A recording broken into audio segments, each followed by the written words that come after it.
에베소서 12장 4절부터 13절 말씀을 다 같이 합독하시겠습니다. 너희가 죄와 싸우되 아직 피 흘리기까지는 대항하지 아니하고 또 아들날에게 권하는 것 같이 너희에게 권면하신 말씀도 잊었도다. 일러스되 내 아들아 주의 경계하심을 경히 여기지 말며 그에게 꾸지람을 받을 때에 낙심하지 말라. 주께서 그 사랑하시는 자를 징계하시고 그가 받아들이시는 아들마다 채찍질 하심이라 하였으니 너희가 참음은 징계를 받기 위함이라. 하나님이 아들과 같이 너희를 대우하시나니 어찌 아버지가 징계하지 않는 아들이 있으리요. 징계는 다 받는 것이거늘 너희에게 없으면 사생자여 친아들이 아니니라. 또 우리 육신의 아버지가 우리를 징계하여도 공경하였거든 하물며 모든 영의 아버지께 더욱 복종하며 살려하지 않겠느냐. 그들은 잠시 자기의 뜻대로 우리를 징계하였거니와 오직 하나님은 우리의 유익을 위하여 그의 거룩하심에 참여하게 하시느니라. 무릇 징계가 당시에는 즐거워 보이지 않고 슬퍼 보이나 후에 그로 말미암아 연단받은 자들은 의와 평강의 열매를 맺느니라. 그러므로 피곤한 손과 연약한 무릎을 일으켜 세우고 너희 발을 위하여 곧은 길을 만들어 저는 다리로 하여금 어그러지지 않고 고침을 받게 하라. 아멘. 오늘 저는 사랑과 징계, 진노와 심판이란 제목으로 은혜를 나누겠습니다. 우리가 자랄 때는 지금 자녀들을 키우는 것보다는 훨씬 무섭게 부모님들이 꾸중도 하시고 징계도 하셨습니다. 학교에 가도 선생님이 아예 큰 대막대 들고 교실에 들어와서 숙제를 안 해오든지 잘 공부를 안 하면 그냥 말씀으로 훈육할 뿐 아니라 바지 걷어 올려 하고는 멍이 들도록 얻어맞은 기억이 납니다. 우리의 잘못에 대하여 꾸중과 함께 종아리를 때리던 회초리가 돌이켜보면 오늘 우리를 만드는 데 큰 도움을 주셨다는 것입니다. 그때는 징계를 내리는 부모님이나 선생이 미웠지만 지금은 얼마나 고마운지 몰라요. 잘못해도 잘했다고 그냥 머리 써가지고 고개 끄덕끄덕한 사람은 책임 회피를 한 것입니다. 하나님은 우리를 당신의 자녀로 삼았기 때문에 자녀를 성장시키기 위해서 반드시 사랑의 징계를 베푸시는 것입니다. 자식이나 제자를 사랑하면 그들의 잘못을 징계해야만 하는 것입니다. 잘못한 것 보고 그냥 지나가면 책임 회피인 것입니다. 이 세상에 온전한 사람은 한 사람도 없습니다. 여러분 가운데 나는 온전하다고 생각하는 사람 한번 손 들어 보십시오. 과거도 온전하지 못하고 현재도 혼돈서 가운데 살고 미래도 온전할 자신이 없습니다. 하나님은 그리스도를 보내셔서 십자가를 통하여 우리를 건져주시고 성령의 능력으로 변화시켜서 하나님의 자녀가 되게 만들려고 하시기 때문에 교육과 함께 징계를 반드시 내리시는 것입니다. 왜냐하면 모든 사람이 변화받을 수 있는 가능성이 있기 때문인 것입니다. 희망이 없으면 징계 안 해요. 징계를 내리면 변화받을 수 있는 가능성이 있기 때문에 징계를 내리시는 것입니다. 잠언서 13장 24절에 매를 아끼는 자는 그의 자식을 미워함이라. 자식을 사랑하는 자는 근실히 징계하느니라. 잠언서 20장 30절에 상하게 때리는 것이 악을 없이 하나니 매는 사람 속에 깊이 들어가느니라. 그러므로 때리는 것이 사람을 변화시킨다고 말하고 있는 것입니다.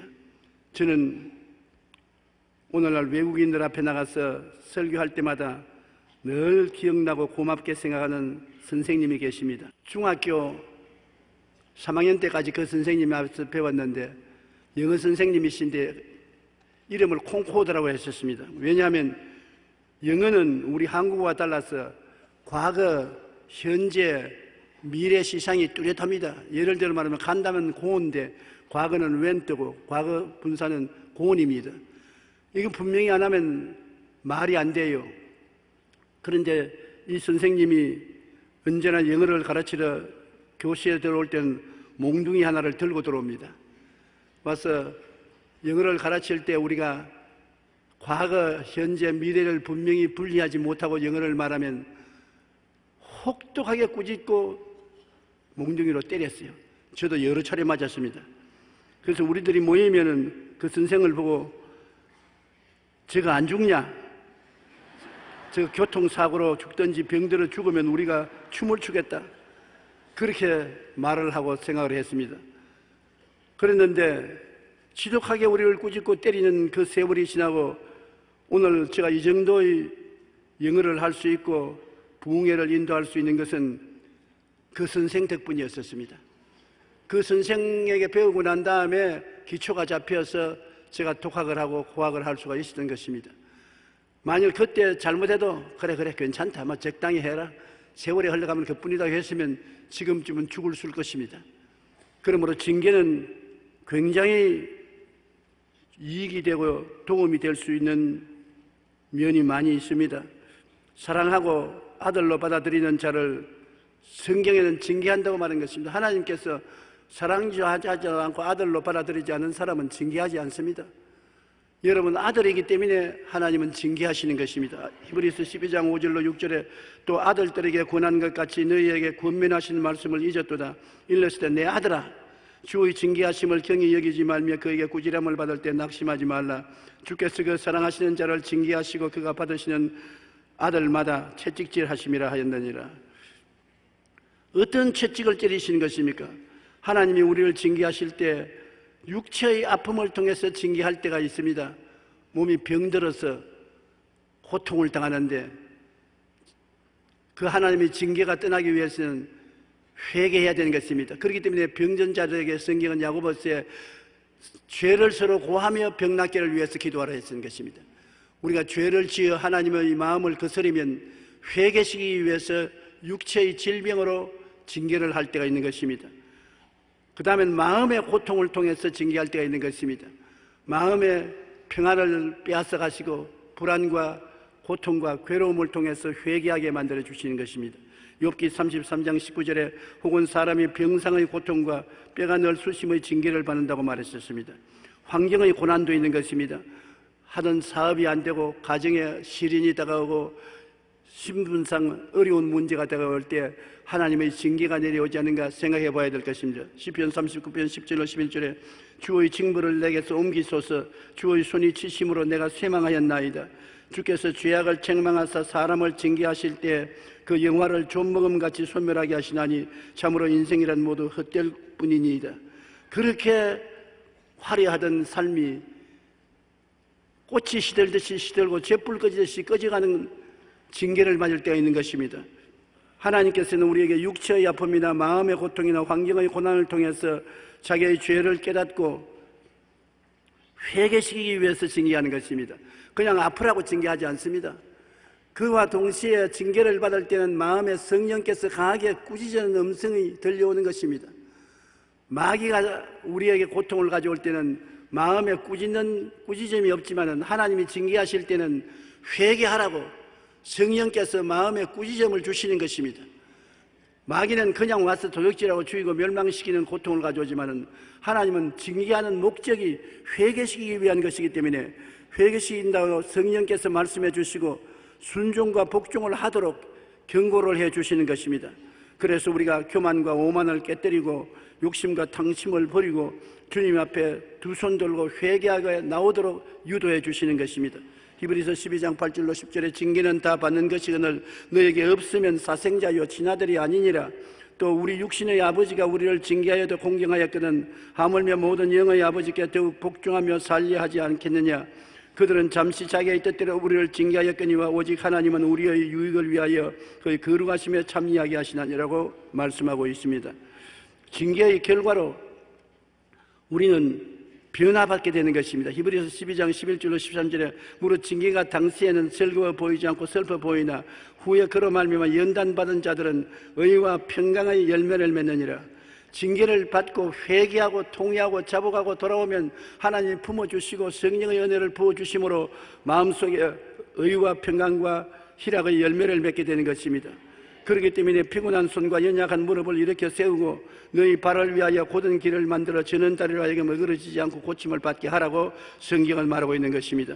징계받을 때 우리가 자꾸 저항을 하고 변명을 하고 하나님께 회개하지 아니하면 점점 더 매가 강해지는 것입니다. 하나님이 때리실 때는 좋아서 때리는 것은 아닙니다. 회개하고 변화받기 위해서 때리는 것이므로 회개하고 나오면 하나님의 성령이 변화시켜 주시는 것입니다. 우리 힘으로 변화가 안 돼요. 사람은 각오하고 난 다음에 또 다시 옛날로 돌아가고 옛날로 돌아가는 것입니다. 우리가 회개만 하면은 그 다음엔 성령이 열매를 맺게 해주시는 것입니다. 포도나무에 붙은 가지가 노력한다고 열매 맺는 거 보았습니까? 아무리 노력해도 가지 혼자는 열매를 못 맺어요. 가지가 포도나무에 붙어 있으면 열매를 자연적으로 맺는 것입니다. 중국의 내지 선교에 성공한 하드슨 테일러라는 유명한 선교사가 있는데 그가 크게 우울증에 빠졌습니다. 내내 복음을 전거해도 한 사람도 구원도 받지 못하고 자기도 육신의 정욕과 안목의 정욕과 이생을 떠나지 못하고 개인의 성결함도 이루지 못하고 믿음도 자라지 않고 복음 전도도 안 되고 낙심 좌절해서 고향으로 돌아가야 되겠다고 생각할 때 친구에서 편지가 한 통 왔습니다. 그 편지에 보니까 친구가 이 사람아 기도하려고 애쓰지 말고 전도하려고 애쓰지 말고 거룩하게 되려고 애쓰지 말라. 네가 애쓴다고 해서 되는 것이 아니다. 율법주의자들은 애써서 그것을 이루려고 하지만은 우리 예수 믿는 사람은 그냥 믿고 예수님께 맡겨라. 예수님께 붙어 있어라. 그러면 예수님이 일을 다 해주신다. 일을 행하시는 하나님, 그 일을 지어 성취하는 하나님이 부르짖어라 내가 내게 응답하겠다고 했었으니 너는 기도하고 그냥 맡겨버려라. 그러고 난 다음에 요한복음 15장을 적어 주었었습니다. 나는 포도나무요 너희는 가지니 너희가 내 안에 내가 너희 안에 있으면 열매를 많이 맺는다. 나로 말미암지 않고는 아무것도 할 수가 없다. 그래서 하드슨 테일러는 그때부터 애쓰는 것을 거쳤습니다. 기도하려고 애쓰지도 아니하고 거룩하게 되려고 애쓰지도 아니하고 성경을 더 깨달으려고 애쓰지 아니하고 그저 주님만 생각하고 주님만 바라보고 주님만 의지하고 매일매일 사니까 주의 능력이 임하여서 성경을 사랑하게 되게 하고 주의 능력이 거룩한 능력을 주시고 주의 능력이 임하여서 복음 전도로 영혼을 구원하게 하시고 크게 선교 사업에 성공했다는 간증을 적은 것을 읽었었습니다. 여러분, 징계는 여러분이 회개해서 주님께 의지하게 만들려고 그렇게 하는 것입니다. 여러분이 회개하고 주님께 의지하면 그 다음 일은 주님이 만들어주시는 것입니다. 착한 사람이 되고 거룩한 사람이 되고 기도를 열심히 하게 되고 교회 열심히 나오게 하는 것은 성령이 오셔서 마음속에 열매 맺게 해주시는 것입니다. 우리 예수 믿는 사람에게 가장 중요한 것은 첫째도 회개요, 둘째도 회개요, 셋째도 회개요. 깨어져서 회개하고 전부 여지없어 손들고 믿고 주께 항복하는 것이 가장 중요한 것입니다. 그러면 주님이 우리를 돌봐주시는 것입니다. 욥기 5장 17절로 18절에 하나님께 징계받는 자에게는 복이 있나니 그런즉 너는 전능자의 징계를 없인 여기지 말지니라. 하나님은 아프게 하시다가 싸매시며 상하게 하시다가 그의 손으로 고치신다. 징계하여 하나님은 때리시고는 것은 회개하고 나오면 싸매어 주시고 고쳐주시기 때문에 복을 받은 사람이 된다는 것입니다. 사랑하는 자식을 위해서 무엇을 해줄 수 있을까요?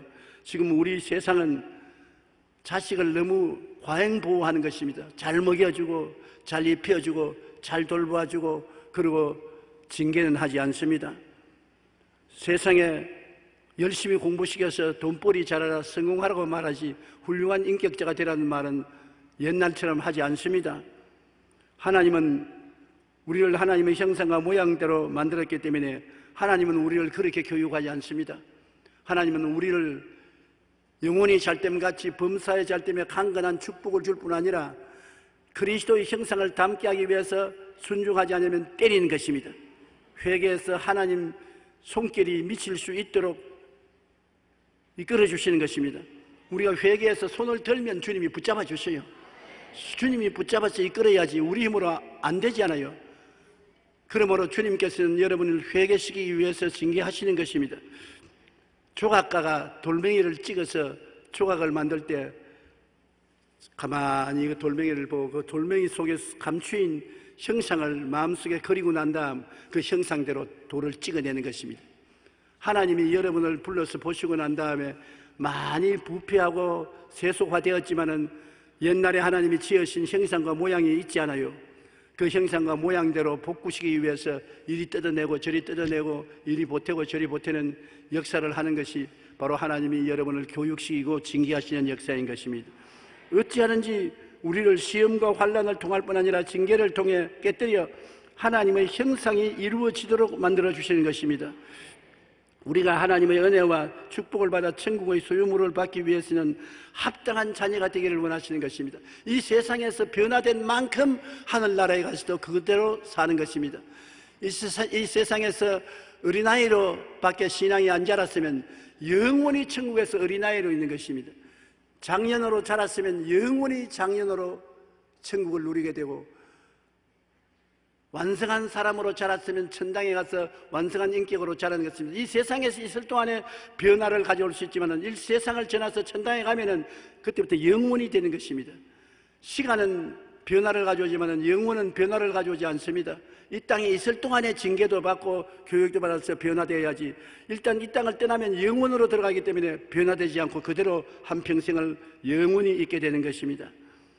하나님께서는 여러분을 사랑하기 때문에 여러분을 부르시고 난 다음에 아무리 여러분을 귀하게 여기더라도 순종하지 않으면 징계를 내립니다. 이 신앙생활 중에 가장 모범으로 여기는 아브라함은 하나님의 뜻을 쫓아 갈대아 우르에서 선택을 받았습니다. 75세 하나님이 아브라함을 택해서 너는 내 전토 친척 아비 집을 떠나라, 그리고 내가 네게 지시할 땅으로 가라, 그렇게 말했었습니다. 아브라함이 떠날 것은 떠나고 갈 것은 가라고 했는데 아브라함이 하나님 명령을 듣고 떠난 것은 잘했습니다. 그런데 내 친척 전토 아비 집을 떠나라고 했는데 아비 집을 안 떠났어요. 조카를 데리고 친척들을 거느리고 종들을 거느리고 재산 다 가지고 가나안 땅으로 갔었습니다. 하나님께서 내려다보시고 순종은 하지만은 엉터리 순종을 한다. 내가 떠나라 했는데 떠날 것은 다 그대로 두고서 데리고 가지고 갔으니까 온전한 순종이 아니지요. 그래서 하나님은 아브라함에게 징계를 내려서 깨닫게 만들어주신 것입니다. 가나안 땅에 복을 받을 줄 잔뜩 기대하고 기쁨과 즐거움으로 갔는데 가나안에 가자마자 흉년이 다가와서 물이 다 마르고 짐승들이 먹을 풀이 없고 양식이 없으니 일가 친척 따라온 사람 다 고향으로 돌아가고 종들도 도망치고 짐승은 다 죽고 엉망이었었습니다. 그리고 데리고 온 조카는 삼촌 배고파 죽겠다고 자꾸 울고 어찌할 도리가 없는데, 그때도 회개했으면 좋겠는데 뭐가 해결가 안 되느냐. 다른 사람들은 다 스스로 도망을 쳤지만은 아비 집이 따라 있는 것입니다. 조카를 떠나보내라는 것입니다. 그런데 조카를 떠나보낼 수가 없어요. 고향 땅에서 조카 하나 데리고 왔는데 자기는 자식이 없는데 조카를 보낼 수 없어서 조카가 배고프다고 우니까 조카를 데리고 세상으로 갔습니다. 애굽으로 내려갔습니다. 애굽으로 내려갈 때 가만 보니까 이제는 자기 아내가 뺏기게 됐단 말입니다. 아브라함의 아내 사라는 보통 이쁜 여자가 아니었었습니다. 깜짝 놀랄 여자였어요. 아브라함이 데리고 살면서도 그것을 인정했었습니다. 당신을 데리고 애굽에 내려가면 틀림없이 사람들이 나를 죽이고 당신 빼앗을 것이다. 그러므로 이제는 나를 보고 여보라고 하지 말고 오빠라고 하라. 아브라함은 요사이 살았으면 좋을 겁니다. 요사이 나는 어떤 부부가 내게 와서 나보고 우리 오빠가요. 근데 진짜 오빠인 줄 알았었어요. 그래서 남편은 없느냐 그러니까 이분이 남편이라고. 자꾸 오빠라고 하니까 남편인지는 오빠인지는 어떻게 합니까? 그런데 아브라함은 그 아내 사례를 보고서 이제부터 나보고 오빠라 해서 내가 목숨을 건지게 해다오 사정했습니다. 애굽으로 내려가는데 사례가 오빠 이리 와, 오빠 저리 가. 그래서 사람들이 보니 기가 막힌 미인을 데리고 오빠가 내려왔단 말입니다. 그걸 임금님에게 구했었어요. 바로 왕이 아브라함과 그 동생 사례를 불러들이니까 임금님이 와서 너희가 어떻게 형제냐? 예, 우리 오빠입니다. 내 여동생입니다. 참 잘 됐다. 그렇지 않더라도 내가 아내 하나를 구하려고 했는데 이런 절세 미인을 내가 만났으니 내 처남해라. 그리고 그날로 아내를 빼앗아가 버렸었습니다. 대가로 소나 말이나 짐승이나 금이나 은은 많이 받았지만은 마누라 팔아서 부자 되긴 됐지만은 마누라 빼앗겼단 말입니다. 그 수욕을 당했는데 하나님이 징계를 내려서 그 바로 이 왕궁을 때리치고 가족들을 고통해 주므로 알고 보니까 아브라함의 아내인 것을 알고 화를 내서 도로 돌려보내고 그곳에서 다시 가나안 땅으로 돌아왔는데 그래도 회개하지 않습니다. 조카를 그대로 거느리고 있습니다. 아비 집을 떠나라고 했는데 그러니까 조카의 목자들과 아브라함의 목자가 서로 풀 때문에 싸워서 가족 싸움이 일어났었습니다. 물질이 있으면 형제간도 싸우고 가족 간에 싸우게 돼요. 그래서 아브라함이 최후로 네가 동일을 하면 내가 서라하고 네가 남을 하면 내가 북으로 하니 우리 헤어지자. 조카가 헤어지고 난 다음에 비로소 하나님께서 아브라함 보고 눈을 들어 동서남북을 바라보라. 내 눈에 보이는 땅을 너와 내 자손에게 주니 영원하리라. 축복을 본격적으로 붓기 시작한 것입니다. 하나님께 순종할 때 온전히 순종해야지 반쯤 순종해서는 안 되는 것입니다. 아브라함이 갈대아 우르를 떠나서 가나안으로 온 것은 잘했지만은 떠날 것을 전부 수레에 싣고 왔은 것입니다. 재산도 싣고 오고 일가 친척과 가족을 데리고 왔기 때문에 온전한 순종할 때까지 징계가 내려온 것입니다. 여러분, 우리를 하나님 부르실 때 세상에서 우리도 부르셨습니다. 우리를 세상에서 불러셔서 어디로 가라 하냐? 내가 지시할 땅으로 가라. 지시할 땅이 어딥니까? 우리 예수 믿는 사람이 지시할 땅은 갈보리 십자가 밑이 우리가 갈 지시할 땅인 것입니다. 우리가 살아야 될 것은 갈보리 십자가 밑에서 살아야 되는 것입니다. 그곳에 하나님이 우리의 목장을 예비해 놓고 풀밭을 예비해 놓은 것입니다. 갈보리 십자가 밑에 용서의 초장이 있고 우리에게 거룩하고 성령 충만하게 하는 초장이 있고 치료의 초장이 있고 아브라함의 축복과 은총을 받는 초장이 있고 갈보리 십자가 밑에 영생 복락을 얻는 초장이 있는 것입니다. 그곳에서 믿음으로 순종하고 살아야 되는 것입니다.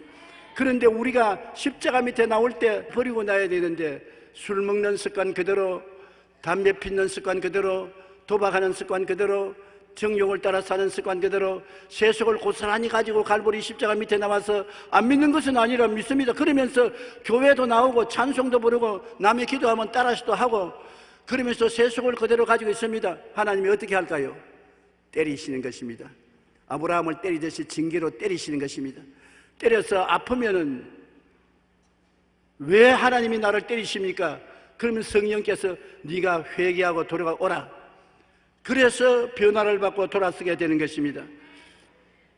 이러므로 우리가 하나님은 사랑하는 자를 징계한다는 것을 꼭 알아야 되고 징계는 아프게 하기 위해서 징계하는 것이기 때문에 편안한 징계는 없는 것입니다. 광야를 지나온 이스라엘을 징계하는 것도 우리가 알아야 되는 것입니다. 이스라엘 백성이 광야를 지나와서 가나안으로 들어가려고 할 때 모세가 장가를 들었었습니다.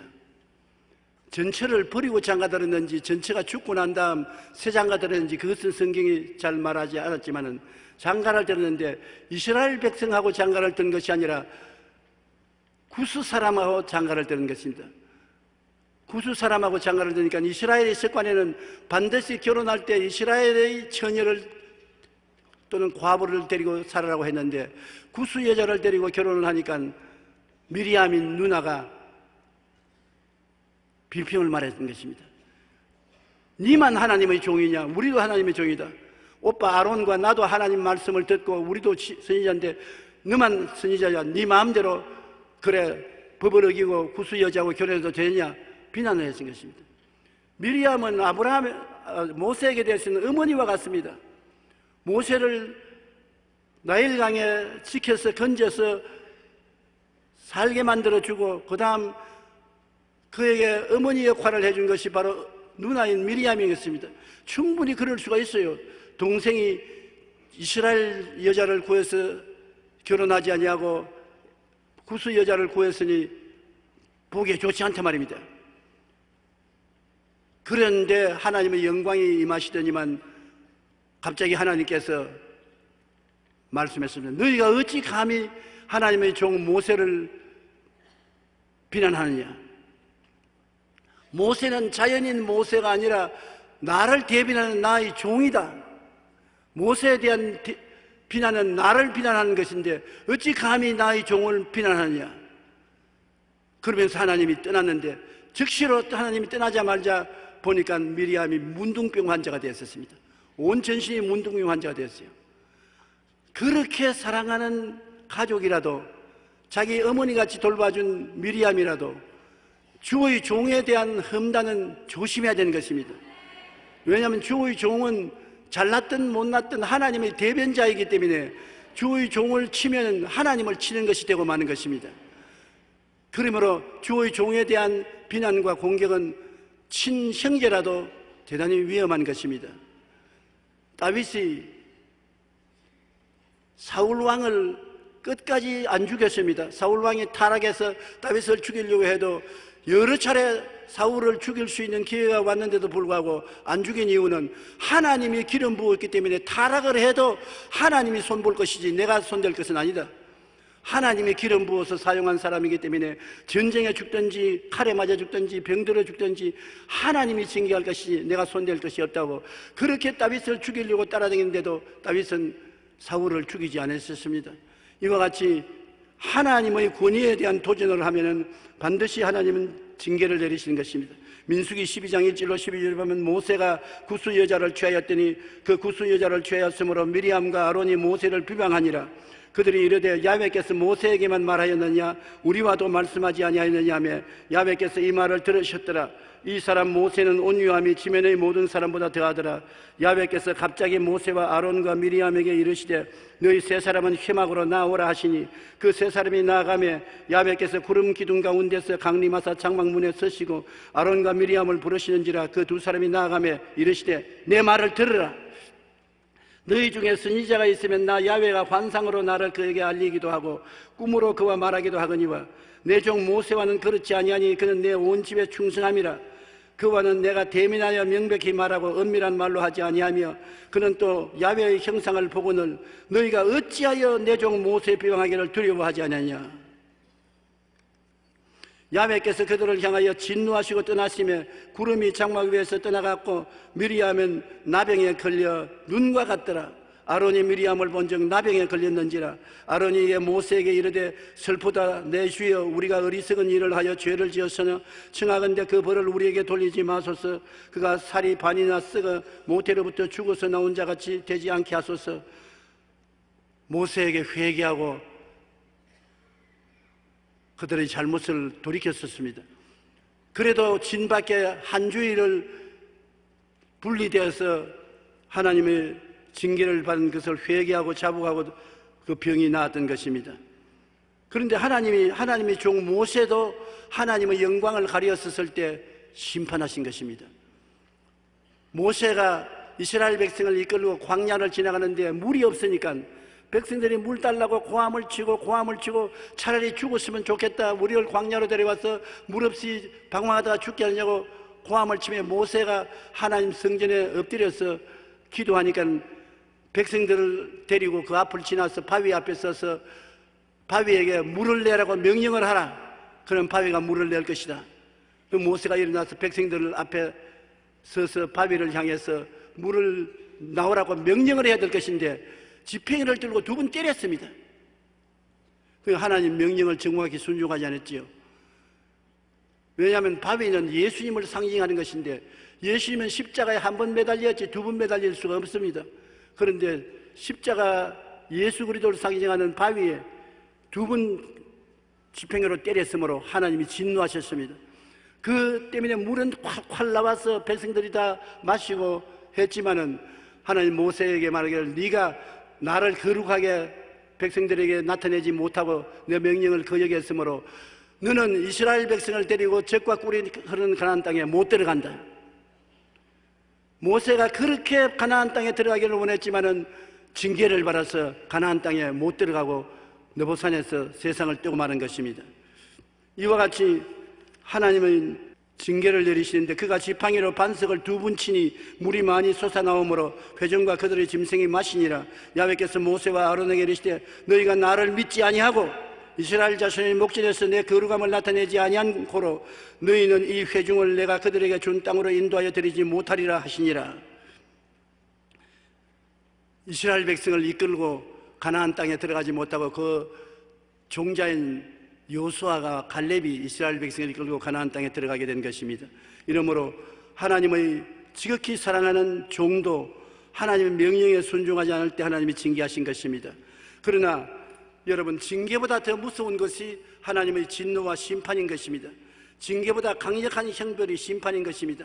하나님은 하나님의 주권과 신격에 도전하는 자를 용서치 않고 형벌하셨습니다. 징계는 개인적인 윤리나 도덕적인 잘못, 불신앙과 불순종에 내리는 꾸중인 것입니다. 그러나 심판은 하나님의 권위에 도전할 때 하나님은 심판하시는 것입니다. 엄청난 채찍으로 때리시는 것입니다.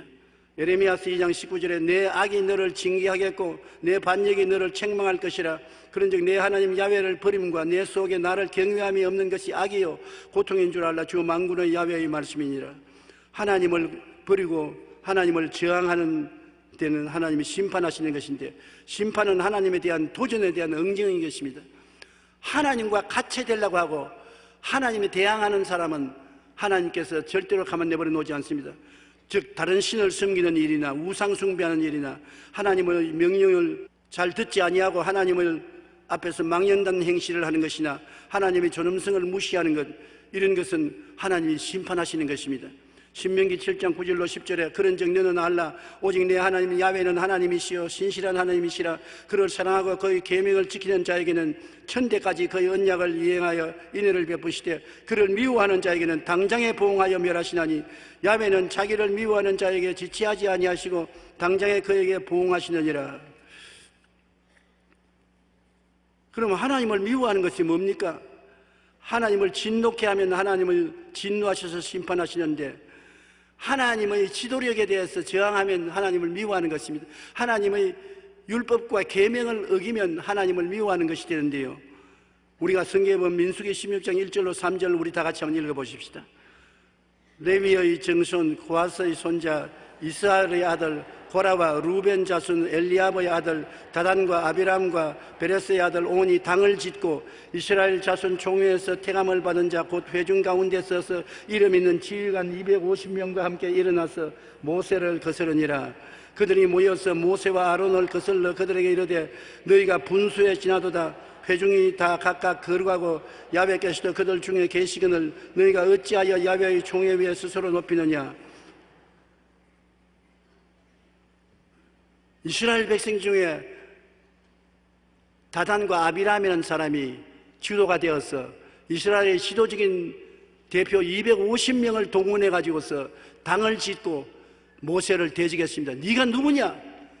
네가 왜 우리 위에 서서 건들거리느냐? 네가 무슨 지도자냐? 우리도 너와 같은 실력이 있다. 모세를 대적했습니다. 그러니까 모세가 이제 이스라엘을 이끌어갈 수가 없어요. 모세를 주의 종으로 세운 하나님의 군인을 도전한 것입니다.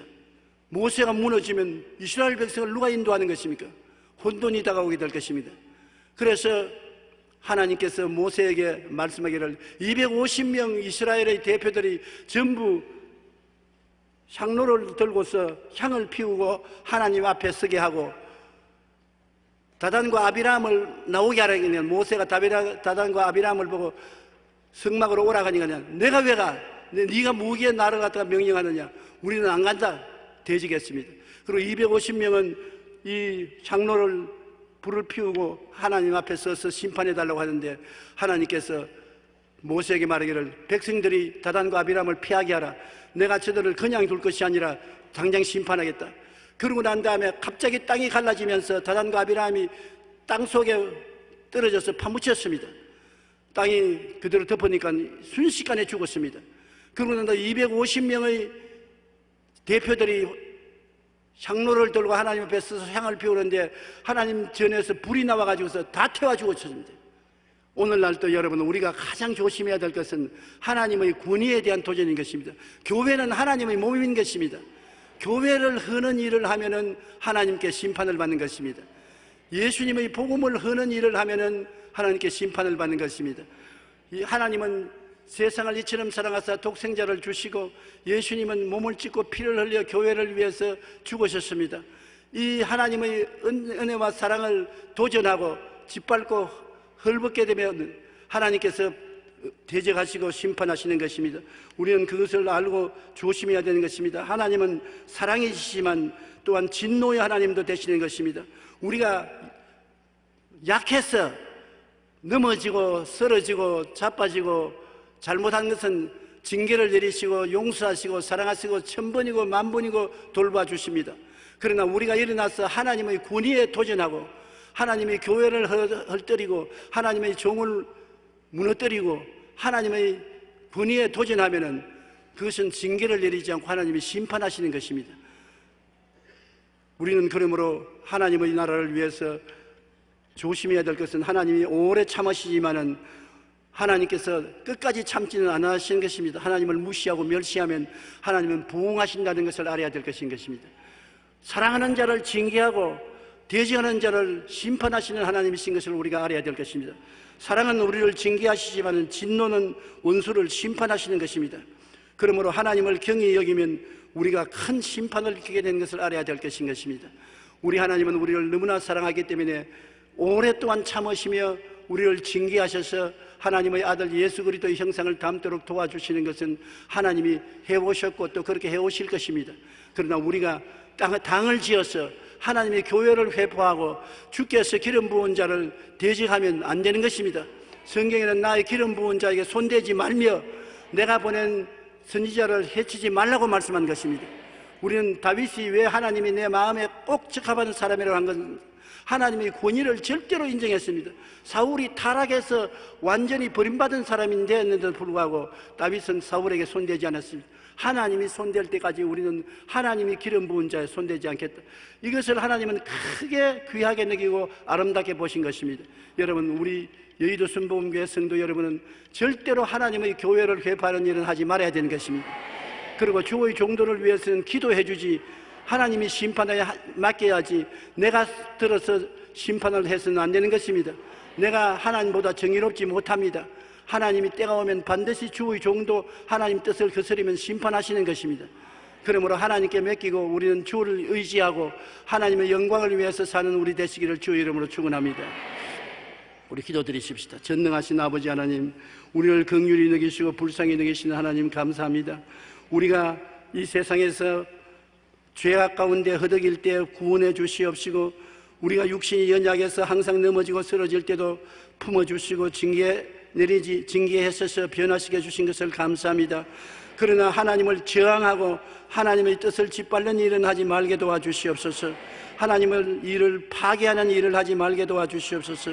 그래서 다단과 아비람처럼 땅이 갈라져서 온 가족이 땅 속에 빠지는 일, 죽는 일이 없게 하여 주시옵시고 당을 지어서 모세를 대항하다가 불에 타 죽은 250명의 이스라엘 대표처럼 되지 않게 하여 주시옵소서.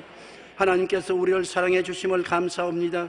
우리 아버지의 징계를 받을 때 회개하고 돌아서게 하여 주시옵소서. 심판받지 않게 도와주시옵소서. 예수님 이름으로 기도드리옵나이다. 아멘.